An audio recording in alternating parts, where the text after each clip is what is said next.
नमस्कार दोस्तों, आप सभी कैसे हैं। भगवान भोलेनाथ की कृपा हम सभी पर सदा यूं ही बनी रहे।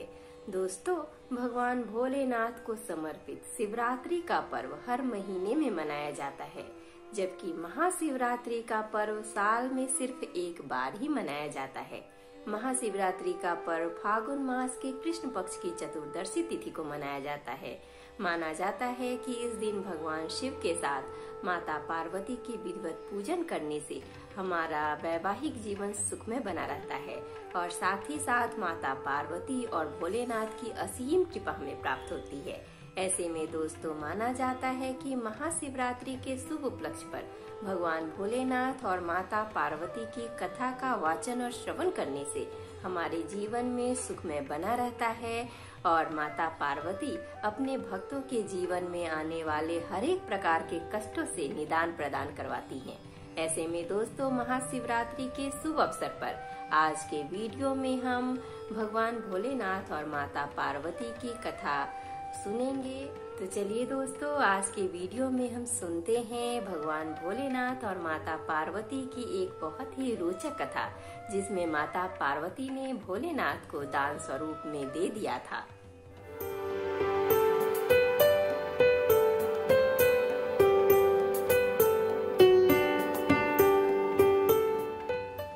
नमस्कार दोस्तों, मैं शिल्पी आप सभी का तहे दिल से स्वागत करती हूँ अपने YouTube चैनल कथा कहानी शिल्पी की जुबानी में। दोस्तों, इस चैनल के माध्यम से मैं आप सभी को हर तरह की कथा और कहानी सुनाऊंगी। अगर आपको मेरी तरह कथा और कहानी सुनना पसंद है तो प्लीज हमारे चैनल कथा कहानी शिल्पी की जुबानी को सब्सक्राइब कर लीजिए।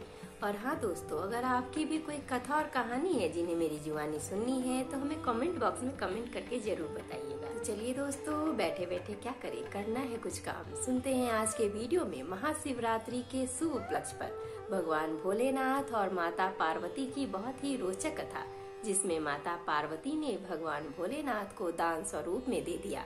लेके भगवान भोलेनाथ और माता पार्वती का नाम।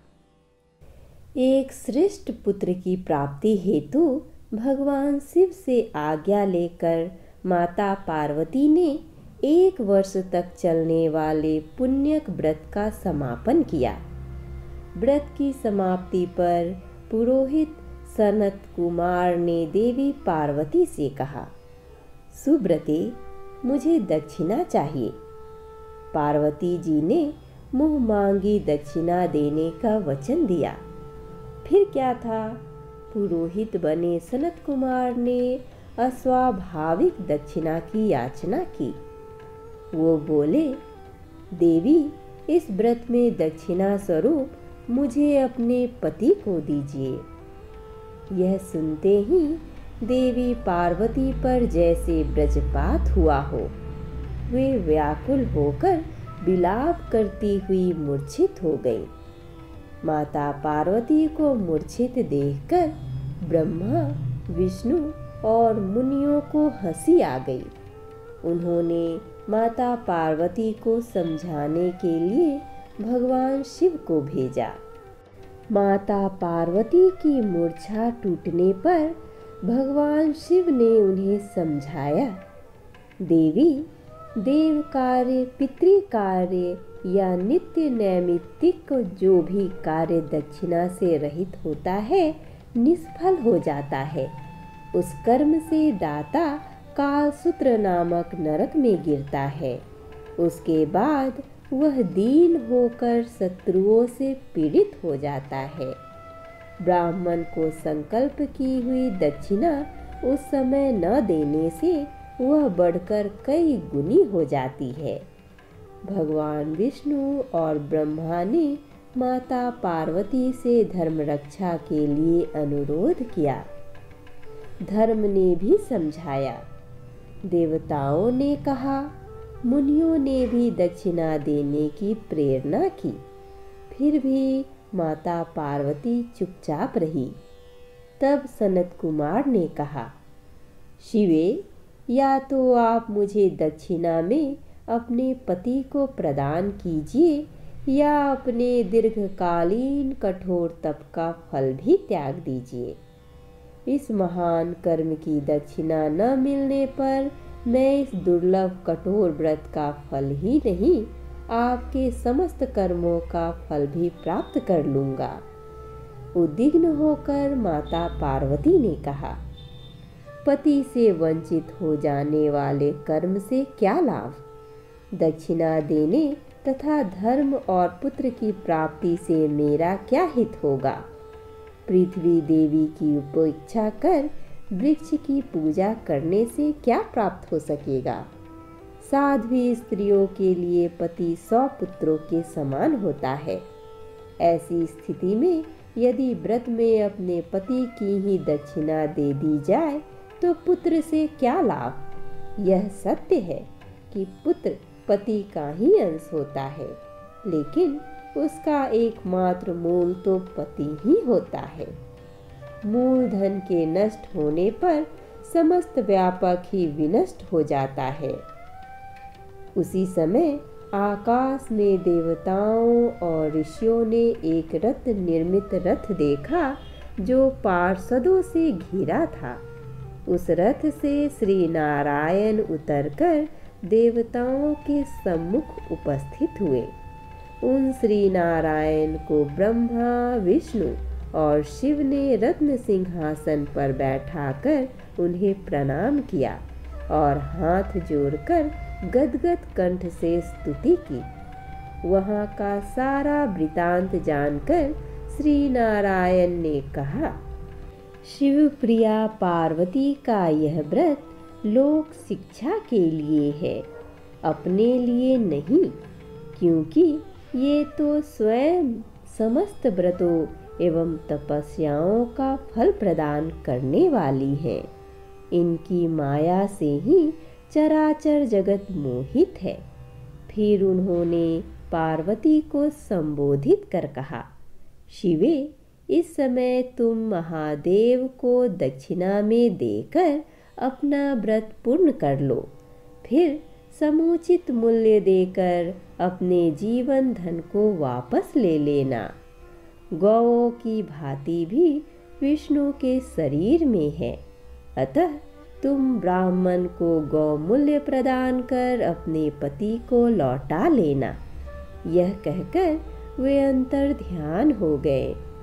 तब माता पार्वती प्रसन्न मन से अपने प्राण सर्वस्व को दक्षिणा में दे देने के लिए तैयार हो गई।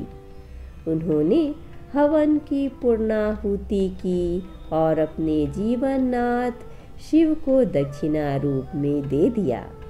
इसके बाद उन्होंने पुरोहित सनत कुमार से निवेदन किया, विप्रवर, गौ का मूल्य मेरे पति के बराबर है।